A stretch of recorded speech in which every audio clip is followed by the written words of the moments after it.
Hello बच्चा लोग, मैं आदित्यानंद आपका वेलकम करता हूं इलेक्ट्रिक चार्जेस एंड फील्ड के लेक्चर नंबर 19 में। आज अपना लास्ट लेक्चर होने वाला है इलेक्ट्रिक चार्जेस एंड फील्ड का। देखते हैं, कुछ होगा तो एक और ले लेंगे। ऐसा कुछ नहीं है, अगर इसमें कुछ बचा रहा तो आप लोग मुझे कमेंट करके बता सकते हो। अदरवाइज कल से अपन स्टार्ट करेंगे electric potential and capacitance lecture number 2 class 12 का। राइट, आज अपने पास जो पढ़ने को है वो क्या है सर लेक्चर नंबर 19 में? सर आज अपन पढ़ेंगे एप्लीकेशन ऑफ गॉस लॉ का एक लास्ट चीज, और इसके ऊपर कुछ न्यूमेरिकल प्रैक्टिस करेंगे। क्या करेंगे? कुछ न्यूमेरिकल करेंगे ताकि मुझे समझ में आ जाए, आपको समझ में आ जाए। इसके ऊपर ग्राफ सारा बताया था, वो बहुत इंपॉर्टेंट है। इसका ग्राफ के ऊपर क्वेश्चंस हमेशा आता है, ध्यान रखिएगा पूरा का पूरा। फिर अपने पास पढ़ने को जो है वो है डायपोल और electric field due to dipole, और एक चीज और सर, डायपोल मोमेंट। क्या पढ़ेंगे? Dipole moment. अच्छा, तो ये सब चीज पढ़ेंगे। टॉर्क का कैलकुलेशन पढ़ेंगे। फिर देखेंगे अगर किसी डायपोल को एक यूनिफॉर्म इलेक्ट्रिक फील्ड में रख दे तो किस तरीके से ऑसिलेशन होता है। ये क्वेश्चन आया हुआ है 2024 में, 23 में भैया। अच्छा, डायपोल के ऊपर क्वेश्चन आया हुआ था 2024 में भी। यस सर, तो इंपॉर्टेंट टॉपिक में से एक होता है। चलिए शुरू करते हैं, सब कुछ करते हैं। तो लास्ट क्लास में मैंने आप लोगों को बता दिया था कि मेरे लिए 1 2 3, ये है 1 नंबर मेरे लिए, ये है 2 नंबर मेरे लिए, ये है 3 नंबर मेरे लिए। यानी कि 1 2 3 के चलते ये कौन समझ पाएगा 1 2 3? जो लास्ट क्लास मेरा पढ़ा था, है ना। तो अगर आपको यहाँ पे 1 2 4 5 मिनट दिक्कत हो रहा है समझने में, तो वो लास्ट क्लास का रिवीजन चल रहा है। कितने लोगों को 1 2 3 समझ में आ गया? जल्दी से बता दो। ये होता है सर हॉलो कंडक्टिंग, ये सॉलिड कंडक्टिंग, ये होता है hollow non conducting uniformly charge distributed over the surface. क्योंकि जब भी मैं यूनिफॉर्मली चार्ज डिस्ट्रीब्यूशन बोलता हूं तो हमेशा वो नॉन कंडक्टिंग को बताता है। इन सब के चलते यदि बाहर वाले पॉइंट पे मुझे कहीं पे क्या निकालना हो मेरे दोस्त, इलेक्ट्रिक फील्ड निकालना हो, तो ये बड़ा आसान होगा सर। बाहर वाले के लिए सारा का सारा चार्ज को सेंटर पे रख देते हैं, यही तरीका है। और जहां पे भी निकालना हो इलेक्ट्रिक फील्ड, वहां पे पॉइंट चार्ज के चलते इलेक्ट्रिक फील्ड निकाल लेते हैं, के क्यू बाय आर स्क्वायर। यही इलेक्ट्रिक फील्ड इस स्फेयर के चलते 1 2 3 के चलते बाहर वाले पॉइंट पे। आज अपन एक नया चीज पढ़ने वाले हैं, सॉलिड नॉन कंडक्टिंग स्फीयर के बारे में इलेक्ट्रिक फील्ड का एनालिसिस करने वाले हैं। क्या पढ़ने वाले हैं अपन? Solid non conducting. जब मैं लिखता हूं सॉलिड और बोलता हूं नॉन कंडक्टिंग स्फीयर, जरा सा ध्यान से देखो। नॉन कंडक्टिंग स्फीयर, इसका मतलब क्या है वो देखो। इसका मतलब है कि इसमें चार्ज जो होगा वो कहां पे होगा, बताओ मुझे। वॉल्यूम के अंदर होगा मेरे दोस्त। और कल मैंने बताया था कि अगर ये नॉन कंडक्टिंग है और इसके अंदर पूरा का पूरा वॉल्यूम में चार्ज है, मान लो इस तरीके से, चार्ज कहां पे है? वॉल्यूम में है मेरे दोस्त। कहां पे है चार्ज? वॉल्यूम में है मेरे दोस्त। अच्छा सर, बहुत बढ़िया। तो अगर चार्ज हमारे पास यहाँ पे वॉल्यूम में है, जरा ध्यान देना बेटा, जरा ध्यान देना बेटा, चार्ज कहां पे है? वॉल्यूम में है। तो इसके लिए भी जो 2 पॉइंट होता है, मान लो आर रेडियस का है, क्यू चार्ज मैंने दे दिया इसके वॉल्यूम में, इसके चलते जो 2 पॉइंट, एक तो बाहर वाला पॉइंट पे निकालना हो, आउटसाइड पॉइंट में हमेशा बोलता हूं इसको, तुम लोग जानते हो R is greater than R को दुनिया क्या बोलती है? Outside point. तो इसका भी वही टेक्निक है, सारे के सारे चार्ज को सेंटर पे रख के निकाल दो, वही आंसर होगा। और दूसरा, गॉस लॉ लगाओ। गॉस लॉ लगाएंगे तो क्या करेंगे? एक गॉसियन सरफेस बनाएंगे यहां पे बड़ा सा, और फिर क्या करेंगे? ई डॉट डी आर या E dot D S is equal to E dot D S is equal to Q enclose by epsilon not.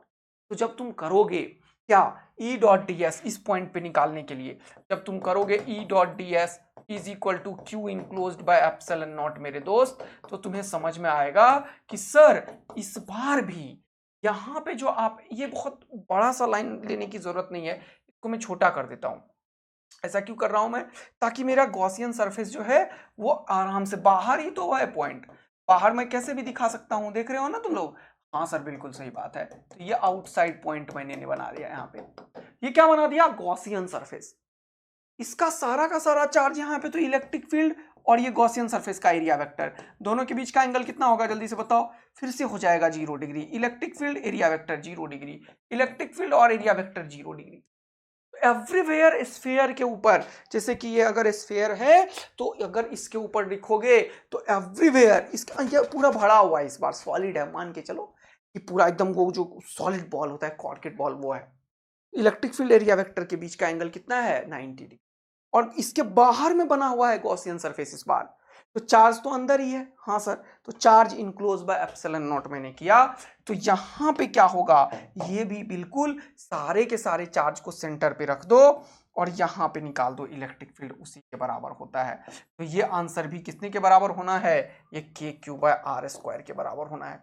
यानी कि आउटसाइड पॉइंट बड़ा ही आसान है सबका, सरफेस का भी आसान है। सरफेस के लिए भी सारा का सारा चार्ज सेंटर पे रख दो और आर डिस्टेंस पे इलेक्ट्रिक फील्ड निकाल लो, कितना हो जाएगा? K Q by capital R square. और वो यहां से तुम्हें दिख रहा है कि इलेक्ट्रिक फील्ड और डीएस के बीच का एंगल 0 डिग्री है, तो हो जाएगा ई, और ये हो जाएगा डीएस, और ये हो जाएगा कॉस 0। और क्यू इनक्लोज बाहर वाले पॉइंट के लिए और सरफेस के लिए, दोनों के लिए क्यू इनक्लोज तो पूरा का पूरा अंदर का ही है, टोटल चार्ज है। हाँ सर, तो वो क्यू ही है डिवाइडेड बाय एप्सिलॉन नॉट है। अब जब बाहर वाले पॉइंट को तुम लिखोगे तो ये जो ds है यहां पे तुम लिखोगे 4 पाई स्मॉल आर स्क्वायर। बोलो हाँ है ना? Yes sir. और अगर ये सरफेस की बात मैं करूं यहां पे, तो क्या लिखोगे यहां पे? 4 पाई कैपिटल आर स्क्वायर। इतना ही तो अंतर आएगा। यस सर, यानी कि सरफेस का और बाहर वाले पॉइंट के लिए ये सबका सेम है। 1 2 3 4, ये मेरा चौथा नंबर वाला चीज हो। बाहर वाला पॉइंट और सरफेस के लिए सबका सेम है। 1 2 3 का अंदर में 0 होता है फील्ड, लेकिन इसका क्या होगा वो अभी निकालेंगे। तो देखो इलेक्ट्रिक फील्ड का कैलकुलेशन निकल गया आउटसाइड पॉइंट पे, कितना? Q by 4 pi epsilon naught R square. और ये 1 बाय 4 पाई एप्सिलॉन नॉट को दुनिया बोलती है K, तो K Q by R square, ये हो गया आउटसाइड पॉइंट पे इलेक्ट्रिक। देखो मजा आ गया तुम्हें, कोई दिक्कत नहीं है। अगर तुम सरफेस का कैलकुलेशन करोगे मेरे दोस्त, किसका कैलकुलेशन करोगे? सरफेस का, तो दूसरा पेज ऐड कर लो और लिख लो ऑन द सरफेस। तो क्या लिखोगे? On the surface. तो ये भी वही हो जाएगा क्या? ई डॉट डी एस, तो ई तो ई होगा और ds भी होगा क्या? 4 पाई कैपिटल आर स्क्वायर। इसके लिए तुम्हें दिक्कत तो नहीं आई? ये वाला चीज पे बस चेंज आएगा, सरफेस पे ये कैपिटल आर स्क्वायर हो जाएगा। और क्यू इनक्लोज इस बार भी सरफेस के लिए भी निकालोगे, तो गॉसियन सरफेस यहां पे बनाओगे तो अंदर का चार्ज यही सब आ जाएगा, total Q by epsilon not ही हो जाएगा। क्या बात समझ में आया? तो जल्दी कर लिया बस, और कोई बात नहीं है। क्लियर हुआ? तो इस केस में r is equal to capital R हो जाएगा ऑन द सरफेस। तो electric field on the surface जो होगा वो हो जाएगा Q by 4 pi epsilon naught R square, और ये 1 बाय 4 पाई एप्सिलॉन नॉट को बोलती है दुनिया K, ये हो जाएगा Q बाय आर स्क्वायर। तो ये दोनों चीज बड़ा ही आसान तरीके से निकाल लिया तुमने, कोई दिक्कत की बात नहीं। प्रॉब्लम कहां पे आता है सर? प्रॉब्लम इस जगह पे आएगा जब तुम इसका कैलकुलेशन अंदर के रीजन में करोगे। अब देखो, अब मैं इंटरेस्टेड हूं इनसाइड रीजन में कैलकुलेशन करने के लिए। मैं इंटरेस्टेड कहां पे हूं? इनसाइड रीजन में। तो ये सब चीजें अब चेंज होने वाला है। अब देखते हैं भाई लोग। तो अब अंदर की तरफ जब हमें फील्ड निकालना है, जब अंदर की तरफ हमें क्या निकालना है मेरे दोस्त, जल्दी से बता दो, इलेक्ट्रिक फील्ड निकालना है। तब क्या होगा मेरे भाई? जब मैं अंदर के किसी भी पॉइंट पे इलेक्ट्रिक फील्ड निकालना चाहूं तो क्या होगा? देखो यहां पे स्मॉल r दूरी पे मैंने क्या किया? एक गॉसियन सरफेस बनाया। कैसा Gaussian surface? Spherical Gaussian surface. अब जो यहां पे है क्यू इनक्लोज्ड, तो इसके अंदर ये जो छोटा सा है, ये इसके अंदर कितना चार्ज है वो मुझे निकालना पड़ेगा, तभी मैं क्यू इनक्लोज बता सकता हूं। इस बार जो ये ds होगा वो ये जो स्मॉल r रेडियस का है, इलेक्ट्रिक फील्ड और ds के बीच का angle 0 degree, electric field ds के बीच का angle 0 degree, electric field ds के बीच का angle 0 degree, electric field ds के बीच का एंगल 0 डिग्री। तो ये कैसे निकलेगा? इसके लिए मुझे रो, इसका डेंसिटी निकालना पड़ेगा, charge by volume 4/3 pi r cube. इसको अब सीखो तुम यहां, क्योंकि इतने से वॉल्यूम में ये जो छोटा सा एक बॉल की तरह अंदर में है, हमें यहां पे इलेक्ट्रिक फील्ड निकालना है, यहां पे निकालना है, यहां पे निकालना है, यहां पे इनसाइड पॉइंट पे निकालना है। तो अब मैं इंटरेस्टेड हूं इसमें ये सी पॉइंट का कैलकुलेशन में, जो कि क्या है जल्दी से बताओ? r is lesser than r inside. किसके इनसाइड? देखो नॉन कंडक्टिंग स्फीयर, ये चार्ज कैसे निकलेगा?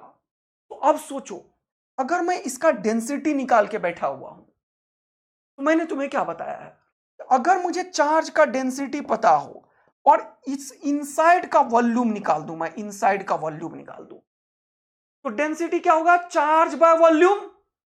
हाँ सर, डेंसिटी क्या होगा? Charge by volume. उधर तो किया है, देखो, चार्ज बाय वॉल्यूम 4/3πr³। ये 3 ऊपर चला गया है। क्या समझ आ रहा है भाई लोग? Charge by volume. तो volume, charge by volume density होता है। अगर मैं वॉल्यूम से मल्टीप्लाई कर दूं तो उतने से का चार्ज निकाल देगा, और मैं अंदर वाले का वॉल्यूम इसका लिखूंगा तो अंदर वाले का चार्ज निकलेगा। तो मजा आया तुम्हें? अब मैं बाद में इस डेंसिटी का वैल्यू ये उठा के रख दूंगा। तो मेरे पास है डेंसिटी और वॉल्यूम क्या लिखूंगा मैं? 4/3πr³। ये क्या निकल जाएगा? क्यू इनक्लोज इनसाइड रीजन में। बोलो मजा आया क्या? ये चीज समझ आया मेरे दोस्त? हाँ सर। तो इस बार जब तुम ये इक्वेशन को यूज करोगे तो ये क्यू इनक्लोज का वैल्यू रो इनटू वॉल्यूम इनक्लोज लिखना पड़ेगा। अच्छा, और डिवाइडेड बाय एप्सिलॉन नॉट। जब इसको सॉल्व करेंगे, थोड़ा सा इधर की तरफ लिखते हैं, ये इलेक्ट्रिक फील्ड ये हो गया। इस बार डीएस क्या होगा? ये अंदर वाला सरफेस, ये वाला सरफेस, तो क्या होगा? 4πr²। कॉस 0 तो 1 हो गया। हाँ सर। अब ये जो हो गया रो इनटू ये वॉल्यूम। देखो 4/3πr कैपिटल का क्यूब लिखना इनटू एप्सिलॉन नॉट। क्या ये चीज तुम्हें समझ आ रहा है भाई लोग? कैसे कर लिया हूं मैं? क्या ये समझ आ रहा है? थोड़ा सा अच्छा नहीं लग रहा है देखने में? अच्छे से लिख लो, कोई बात नहीं है। देखो इसको जल्दी से फिर से लिखो। 4/3, यहां पे क्या लिखोगे? πr³ ये तुम्हारा निकल के आ रहा है इलेक्ट्रिक फील्ड। एक बहुत इंटरेस्टिंग चीज बताता हूं मैं। ये देखो, बहुत मजेदार बात। यहां पे स्मॉल आर, तो यहां पे कौन सा आर? स्मॉल या कैपिटल? सर यहां पे भी स्मॉल आर ही, यहां पे भी स्मॉल आर ही, क्योंकि अंदर वाला चार्ज है सर। तो ये वाला चीज में मिस्टेक मत कर देना। तो यहां पे क्या लिखोगे? स्मॉल आर ही लिखेंगे सर। लिखो स्मॉल आर। अब ये स्क्वायर और ये क्यूब कैंसिल आउट हो गया। हाँ सर, ये 4π खुपाच और टकाक हो गया। बचा क्या? रो, और यहां पे आर बाय 3ε0। ये बहुत इंपॉर्टेंट रिजल्ट है। इनसाइड रीजन में इलेक्ट्रिक फील्ड जो होता है रो आर बाय 3ε0। इसका वेक्टर फॉर्म देखो। इस इलेक्ट्रिक फील्ड का डायरेक्शन किधर है? ये आर सेंटर से यहां तक माना हुआ है, देख रहे हो? ये बाहर की तरफ है, बाहर की तरफ है, बाहर की तरफ है, बाहर की तरफ है। इसे बोलते हैं रेडियली आउटवर्ड। तो इसीलिए ये बाहर की तरफ है। तो इसका अगर मैं वेक्टर फॉर्म लिखूं इनसाइड वाले का, तो मैं क्या लिखूंगा? देखो rho r by 3ε0 into r cap लिखूंगा मैं। ये क्या किया मैंने? एक यूनिट वेक्टर का इंट्रोडक्शन किया। यूनिट वेक्टर लगाने से क्या हुआ? इसको एक दिशा मिल गई।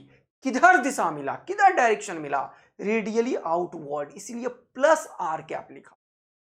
और ये आर कैप किसके बराबर होता है? ए कैप किसके बराबर होता है? Vector A by magnitude of A. R cap किसके बराबर होगा? Vector R by magnitude of are.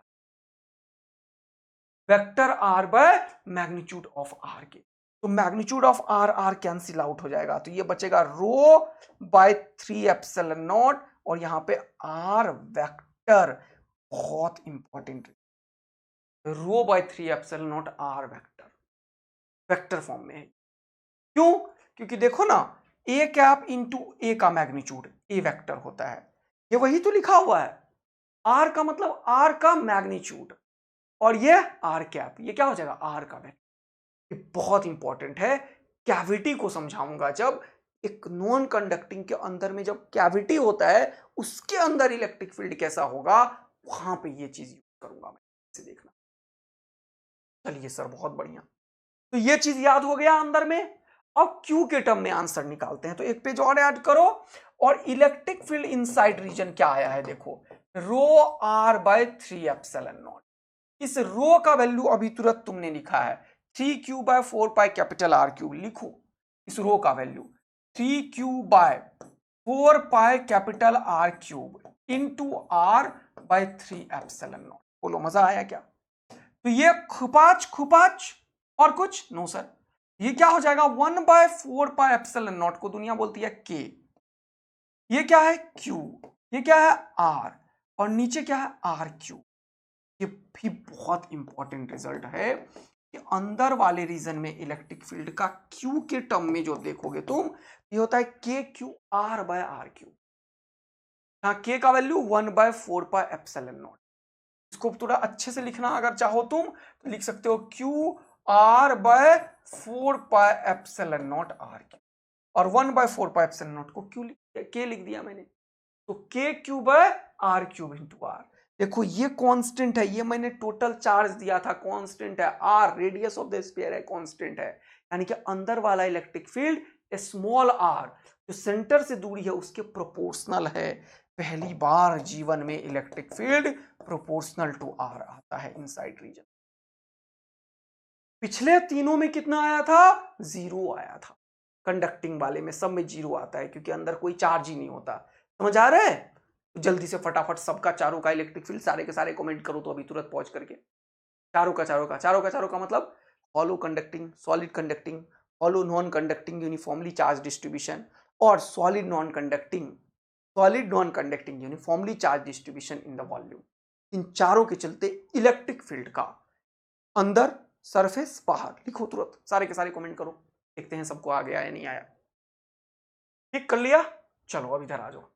तो इसका ग्राफ बना के देखते हैं अब। तो ग्राफ कैसा बनेगा इसका? देखो ये किसका ग्राफ है? सॉलिड नॉन कंडक्टिंग का, सॉलिड नॉन कंडक्टिंग का। तो इसका ग्राफ देखो, किसका? सॉलिड नॉन कंडक्टिंग का। इलेक्ट्रिक फील्ड वर्सेस आर का ग्राफ देखो, इलेक्ट्रिक फील्ड वर्सेस आर का ग्राफ देखो मेरे दोस्त, कैसा होगा? सर आपने अभी तुरंत बताया कि सेंटर से लेके जब तक सरफेस नहीं पहुंच जाते हो आर बराबर आर, तब तक प्रोपोर्शनल टू आर होगा, और इसके बाद क्या होगा? वही वाला चीज 1/r², इस तरीके से। और ये सरफेस पे कितना होगा बताओ मुझे? ये तो वही है KQ/r²। यस। सिमिलरली अगर इधर के डायरेक्शन में दोगे तो निगेटिव फील्ड आएगा, तो ये इधर की तरफ आएगा। ये कौन सा पॉइंट है? r = -r। इसके कॉरस्पॉन्डिंग फील्ड कितना होगा? -KQ/r²। क्या समझते जा रहे हो मेरे दोस्त? और फिर बहुत दूर के बाद ये इस तरीके से 0 को अप्रोच करेगा। This is the graph of electric field versus R का। किसका? Solid non conducting. बोलो मजा आ गया क्या? ये क्या बता रहा है? इलेक्ट्रिक फील्ड जो अंदर वाले रीजन में है वो प्रोपोर्शनल टू आर है, जबकि ये इलेक्ट्रिक फील्ड बाहर वाले रीजन में जो है वो सब का प्रोपोर्शनल टू 1/r²। है। बोलो मजा आया? अच्छा लगा? और सरफेस पे क्या है? ये तो KQ/r², यानी कि ये आर रेडियस का एक इस तरीके का है तुम्हारे पास, क्या है? एक स्फीयर है। पूरा बात समझ में आया? मजा आया? याद रखना आउटसाइड रीजन में इलेक्ट्रिक फील्ड, इनसाइड रीजन में इस इलेक्ट्रिक फील्ड का वेक्टर फॉर्म बहुत इंपॉर्टेंट है, याद रखना। अंदर वाले का वेक्टर फॉर्म ρ/3 ε0, और ये आर वेक्टर बहुत इंपॉर्टेंट है, ध्यान रखना, इसको मैं यूज करूंगा। ठीक है दोस्त? पक्का? Yes sir. चलिए तो अब कुछ क्वेश्चन सॉल्व करेंगे, क्योंकि सब बता दिया, तो अब कुछ क्वेश्चन सॉल्व करेंगे, तब मजा आएगा आपको और मुझे भी अच्छा लगेगा। पता नहीं ये क्यों नहीं आता रहता है कॉर्नर वाला चीज। तो ये क्वेश्चन देखो, सबसे पहले ये 2 क्वेश्चन करते हैं, फिर उसके बाद कुछ करेंगे। ये देखो कितना बढ़िया क्वेश्चन, ये कभी भी नीट में आ सकता है। एक बार पॉज करके पढ़ो फिर मुझे बताना। अब मैं करता हूं सॉल्व। देखो, what are the electric field at a distance 3r/2 from the center of a charged conducting sphere। जैसे इसने बोला कंडक्टिंग, इसका मतलब इसका सारा का सारा चार्ज कहां पे होगा? सरफेस पे होगा, क्योंकि कंडक्टर में कोई भी चार्ज देते हो तो कहां पे चला जाता है? सरफेस पे। ये बात समझ में आ गया? 3r/2 का मतलब होता है 1.5r, इसीलिए मैंने रेडियस के बाहर किया है इसको, देखो ध्यान से, इसीलिए मैंने रेडियस के बाहर किया है। ये है, यहां पे इलेक्ट्रिक फील्ड का वैल्यू कितना है? वो कितना है? E ही है। ठीक है, बहुत बढ़िया। बोला था electric field at a distance r/2, r/2 का मतलब होता है 0.5r। 0.5r कहां पे होगा बताओ मुझे? सर ये अंदर में होगा, और अंदर में किसी भी पॉइंट पे इलेक्ट्रिक फील्ड कितना होगा सर, चार्ज ही नहीं है, तो गॉस लॉ लगाओगे तो 0 आ जाएगा, क्योंकि आपने अभी तुरंत बताया 1 2 3 के चलते इसका सरफेस पे चार्ज होता है, उसके चलते अंदर वाले पॉइंट पे इलेक्ट्रिक फील्ड 0 होगा। तो आंसर क्या हो जाएगा? देखो कितना बढ़िया क्वेश्चन सेकेंडों में सॉल्व होने वाला है, लोग इसको सॉल्व करने लगेंगे। तो तुम्हें इंफॉर्मेशन गैदर करना है, पूरा क्वेश्चन को पढ़ने के बाद सॉल्यूशन स्टार्ट करना है। चार्ज सरफेस पे है, कैसे पता सर? क्योंकि कंडक्टिंग वर्ड यूज किया इसने, ये जो कंडक्टिंग है इसी के चलते चार्ज सरफेस पे आ गया, ये मैंने अभी बताया था। जो भी चार्ज दोगे वो कहां पे चला जाता है? सरफेस पे चला जाता है। डन है? Yes sir. चलिए अगला क्वेश्चन देखते हैं। देखो बोल रहा है अ हॉलो इंसुलेटेड, इंसुलेटेड मतलब एकदम पड़ा हुआ है, दुनिया से अलग है ये, conducting sphere is given a positive charge 10 coulomb. फिर से वही, अगर कंडक्टिंग स्फीयर के ऊपर 10 कूलम चार्ज दे दिया, 10 माइक्रो कूलम का, तो ये चार्ज फिर से कहां पे होगा? सरफेस पे होगा। ये चार्ज फिर से कहां पे होगा? सरफेस पे होगा। अगर चार्ज ये सरफेस पे है मेरे दोस्त, तो बोल रहा है what will be the electric field at the centre of the sphere. अंदर के किसी भी पॉइंट पे इलेक्ट्रिक फील्ड 0 होता है, चाहे वो सेंटर ही क्यों। इलेक्ट्रिक फील्ड क्या होगा? सेंटर पे 0 होगा, क्योंकि गॉस लॉ लगाना है यार, अंदर में कोई चार्ज ही। अब रेडियस 2 मीटर रखे या 50 मीटर रखे, अगर ये सेंटर बोल दिया तो मतलब अंदर बोल दिया, तो अंदर में फील्ड कितना होगा? 0 होगा। तो ये चीज ध्यान रखना, एक क्वेश्चन कभी भी आ सकता है नीट में, और ग्राफ सबका बहुत इंपॉर्टेंट है। एक बढ़िया क्वेश्चन करवाता हूं, level up question, JEE main 2020 का। देखो कितना मजेदार। जब भी कभी बोला two infinite planes each of uniform surface charge density, बताओ तो ये बोल के क्या बोला उसने? यूनिफॉर्म सरफेस चार्ज डेंसिटी बोला। इसका मतलब क्या है बताओ? कंडक्टिंग या नॉन कंडक्टिंग? सारे के सारे कमेंट करके बोल दो, हम AA आर्मी बन चुके। आपने बताया जब भी ये कभी होगा तो ये नॉन कंडक्टिंग को बताएगा। इसका सिग्मा जो होता है वो Q/A होता है, एक ही तरफ होता है, और इसके चलते जो इलेक्ट्रिक फील्ड होता है वो कितना होता है? Q/2A epsilon not. ये हो जाएगा सिग्मा/2A। तुमको ये चीज समझ आया है? जल्दी से बता दो। सिग्मा/2A एप्सिलॉन नॉट, क्योंकि सिग्मा इसका Q/A है। तो इलेक्ट्रिक फील्ड Q के टर्म में Q/2A एप्सिलॉन नॉट दोनों का होता है, कंडक्टिंग नॉन कंडक्टिंग। कल बताया, मजा आया ना? देखो question. Plus sigma are kept in such a way that the angle between them is 30 degree. Okay, the electric field in the region zone between them is, यानी कि इस रीजन में इलेक्ट्रिक फील्ड पूछ रहा है क्या होगा। ठीक है, तो इस रीजन में इलेक्ट्रिक फील्ड क्या होगा? इसके चलते इलेक्ट्रिक फील्ड इधर की तरफ होगा, और इसके चलते इलेक्ट्रिक फील्ड इधर की तरफ होगा। डिस्टेंस से इंडिपेंडेंट इलेक्ट्रिक फील्ड होता है। देखो कहीं पे भी फोटो बनाऊंगा तो दिक्कत नहीं होगा। हम नजदीक में या छोटा छोटा फोटो इसलिए नहीं बना रहे हैं कि खिचड़ी ना पके, समझ आया ना? तो हम यहीं पे इलेक्ट्रिक फील्ड निकाल रहे हैं, टेंशन मत लो। हम ऐसा लाइन ड्रॉ कर रहे हैं और ऐसा कर देंगे, लेकिन ये कहीं पे भी करेंगे तो फर्क नहीं पड़ेगा, क्योंकि डिस्टेंस से इंडिपेंडेंट होता है इलेक्ट्रिक फील्ड। अब इसने स्पेशली मेंशन किया कि ये एक्स है और वाई है, और ऑप्शन में आई जे नहीं यूज कर रहा है, एक्स कैप और वाई कैप यूज कर रहा है। मतलब इधर जो आई कैप अपन लिखते हैं उसी को ये क्वेश्चन वाला क्या लिख रहा है? एक्स कैप, और जे कैप को क्या लिख रहा है? Y cap. ओके, कोई दिक्कत की बात नहीं है। तो ये आई जे नहीं है इसके पास क्या है? X cap Y cap. तो ये वाई कैप में है। चलो ध्यान से, इधर की तरफ हो जाएगा एक्स कैप। ओके ध्यान से देखो, तो इधर की तरफ क्या होगा? Minus x cap. ठीक, अब देखो ये इलेक्ट्रिक फील्ड इसके चलते जो है उसका वैल्यू कितना है? सिग्मा/2 एप्सिलॉन नॉट। हाँ सर, इसका भी इलेक्ट्रिक फील्ड सिग्मा/2 एप्सिलॉन नॉट। हाँ सर, बट सामने होता है, परपेंडिकुलर होता है फील्ड, यही इंपॉर्टेंट है। यही बताया था मैंने कि अगर पूरा का पूरा चार्ज होगा तो इलेक्ट्रिक फील्ड ऐसे ऐसे ऐसे ऐसे होगा, क्योंकि कोई इधर उधर जाने नहीं देगा। क्लियर हुआ? बस हो गया, क्वेश्चन खत्म। अब ये तुम्हारा एक्स कैप है, ये तुम्हारा वाई कैप है, इसको तुम सेटल डाउन कर लो और इसको तुम कंपोनेंट्स वगैरह कर लो, हो गया आंसर। हाँ सर, तो इसका जो कंपोनेंट होगा, अब एंगल देखो, ये एंगल 90 डिग्री है, ये 30 है, तो ये हो जाएगा 60। मतलब ये हरा वाला और इसके बीच का एंगल हो जाएगा 60 डिग्री। बोलो हाँ है ना? ये भी एंगल कितना हो जाएगा? ये भी हो जाएगा 60 डिग्री। तो सिग्मा बाय 2 एप्सिलॉन नॉट का इधर का कंपोनेंट कितना आएगा, sigma by 2 epsilon not into cos 60, और इधर क्या आएगा, sigma by 2 epsilon not into sine 60। बोलो हाँ है ना।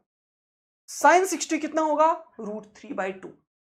ये क्या हो जाएगा, ये हो जाएगा √3/2 सिग्मा बाय 2 एप्सिलॉन नॉट, और नीचे की तरफ है वेक्टर फॉर्म में तो मैं लिखूंगा -y कैप।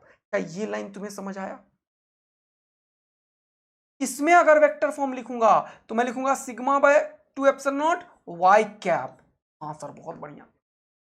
इसमें अगर मैं लिखूंगा तो cos 60 कितना होगा, जल्दी से बताओ, 1/2। cos 60 कितना होता है, 1/2।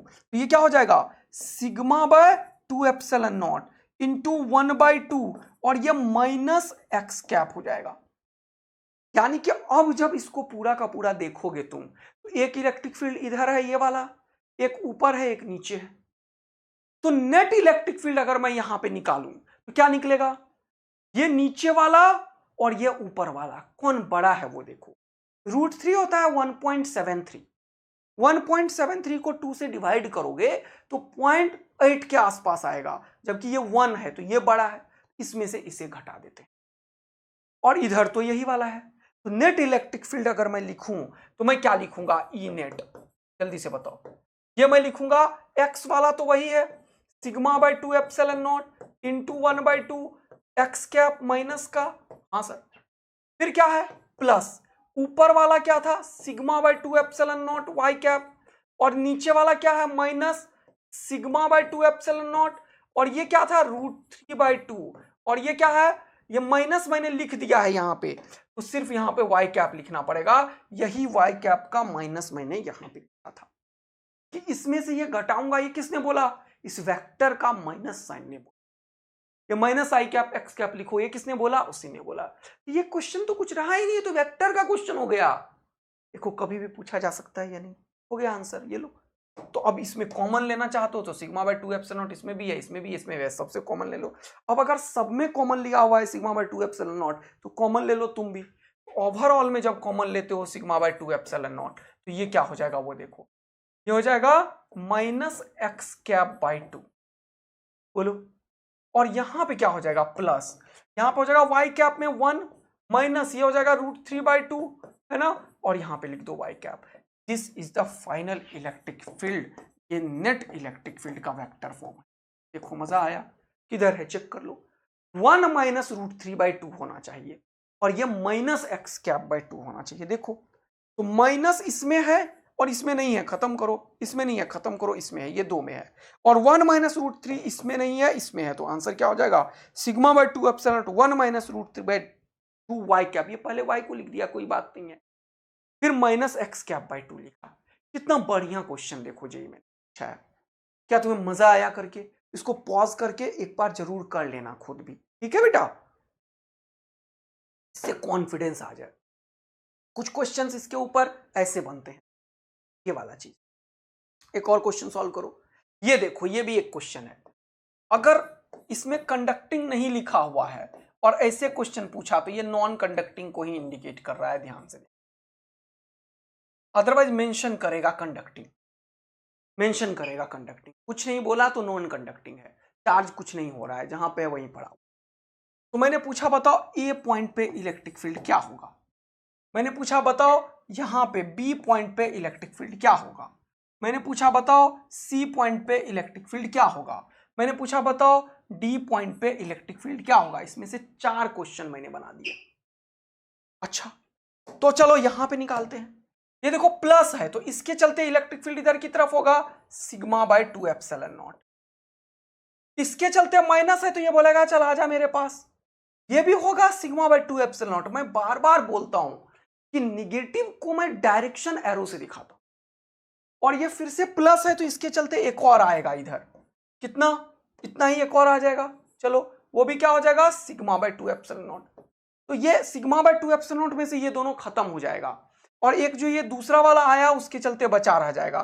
तो ये जो सी पॉइंट पे है वहां पे इलेक्ट्रिक फील्ड कितना हो जाएगा, हो जाएगा सिग्मा बाय 2 एप्सिलॉन नॉट, और इधर की तरफ आई कैप। देखो मजा आया तुम्हें, हाँ सर। इसके चलते देखो ये बोलेगा चल भाग जा, ये बोलेगा चल आजा मेरे पास, ये बोलेगा चल भाग जा। फिर से इस जगह पे ये और ये कैंसिल आउट हो जाएगा, नेट इलेक्ट्रिक फील्ड इधर होगा sigma by 2 epsilon not minus I cap. देखो मजा आया। इस अंदर में देखो, ये बोलेगा चल आजा मेरे पास, ये बोलेगा चल भाग जा, ये बोलेगा चल भाग जा। फिर से ये और ये कैंसिल आउट हो गया, यहां पे इलेक्ट्रिक फील्ड इधर की तरफ बचा सिग्मा बाय 2 एप्सिलॉन नॉट, इधर आई कैप। यहां पे ये बोलेगा चल भाग जा, ये बोलेगा चल आजा, ये बोलेगा चल भाग जा, ये और ये कैंसिल आउट होगा, एक इधर की तरफ बचेगा, कितना sigma by 2 epsilon not minus I cap. मैंने सब जगह इलेक्ट्रिक फील्ड निकाल दिया। क्यू के टर्म में क्यू बाय 2 एप्सिलॉन नॉट होता है, कंडक्टर या नॉन कंडक्टर दोनों के। लेकिन ऐसे अगर कुछ भी नहीं लिखा तो ये नॉन कंडक्टिंग मान के क्वेश्चन सॉल्व करेंगे, ध्यान रखिएगा। अदरवाइज बोलेगा कंडक्टिंग प्लेट्स। आया मजा? तो कहीं पे भी कुछ भी इलेक्ट्रिक फील्ड निकाल दोगे सिग्मा के टर्म में। नॉन कंडक्टिंग के लिए sigma by 2 epsilon not, conductor के लिए बताया है सिग्मा बाय एप्सिलॉन नॉट। तो अगला जो चैप्टर है इलेक्ट्रिक पोटेंशियल एंड कैपेसिटेंस, उसमें कंडक्टर का पूरा ऑपरेशन करना है। उसमें खूब सारे कंडक्टर के बारे में पढ़ते हैं। उसमें इलेक्ट्रोस्टैटिक्स ऑफ कंडक्टर खूब पढ़ेंगे। इस चैप्टर में इतना ही है, तो काफी बढ़िया इंफॉर्मेशन दिया। एक लास्ट क्वेश्चन एनसीईआरटी का जरूर सॉल्व करना, वो इसी स्टाइल में है जो नॉन कंडक्टिंग पढ़ाया है ना मैंने, इसी के ऊपर। चलिए सर मजा आया। अब स्टार्ट करते हैं डाइपोल। चलो डाइपोल क्या होता है वो समझो। नाम ही है डाई मतलब दो, पोल मतलब दो पोल। पोल कौन सा होता है? एक पॉजिटिव का और एक निगेटिव का।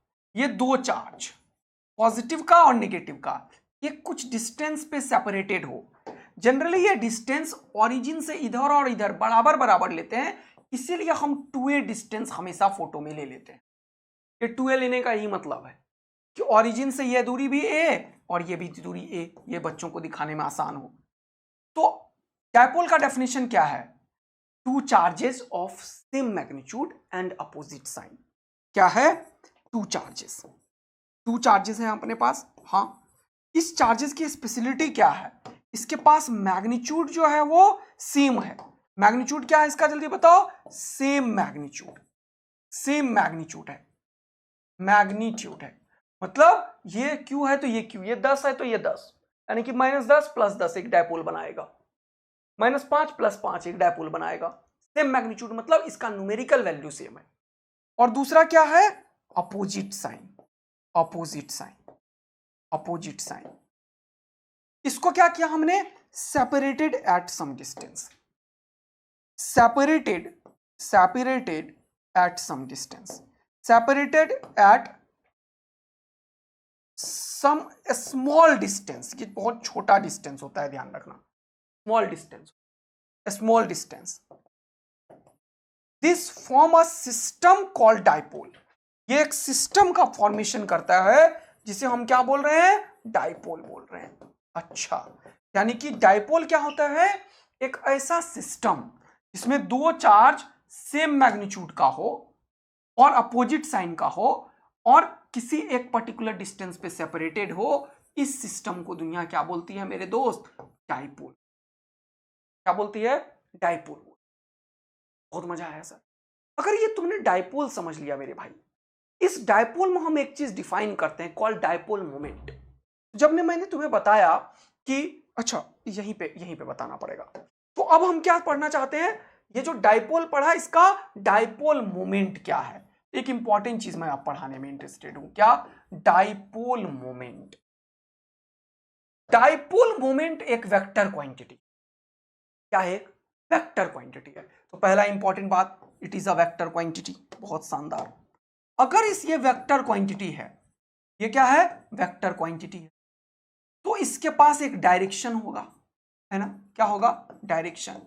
इसका डायरेक्शन किधर होता है? नेगेटिव चार्ज से पॉजिटिव चार्ज की तरफ होता है। इसको डिनोट किससे करते हैं?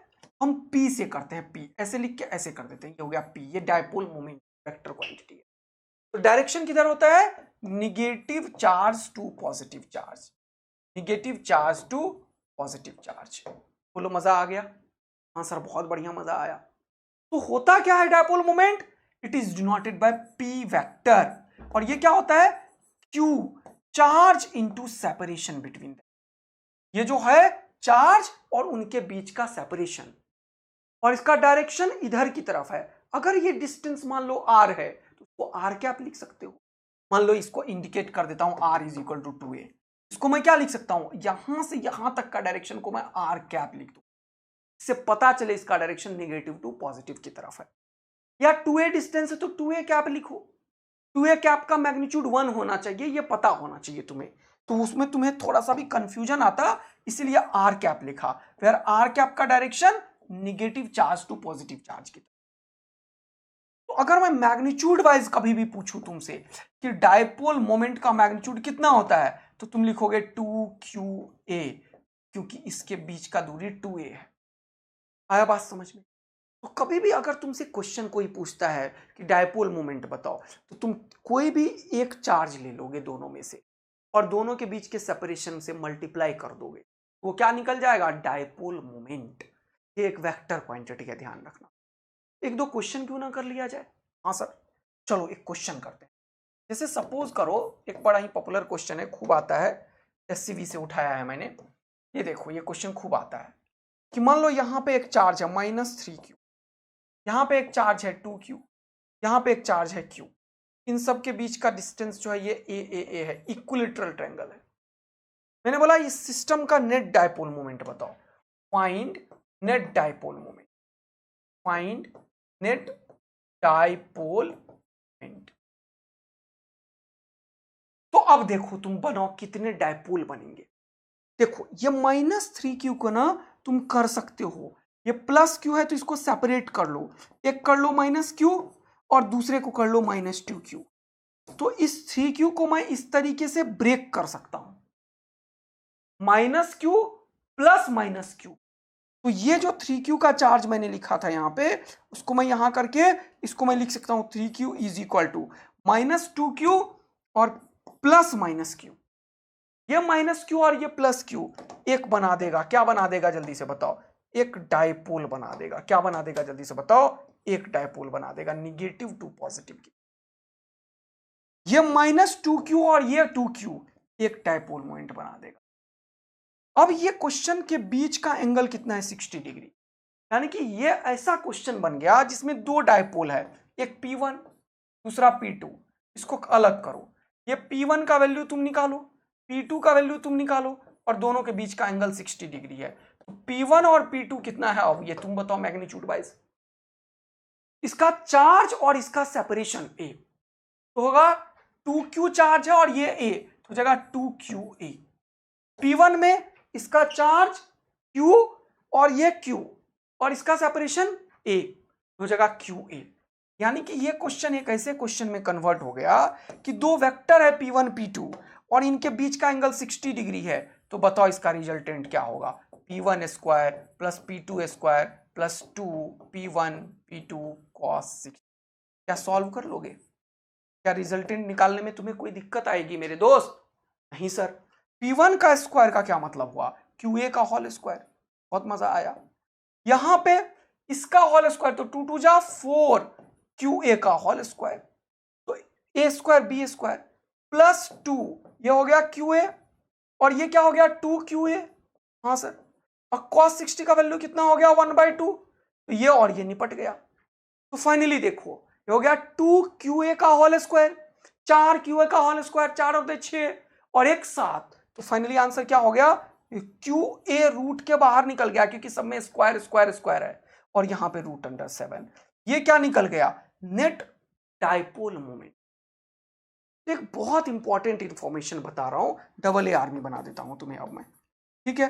क्या सर जल्दी से बताइए।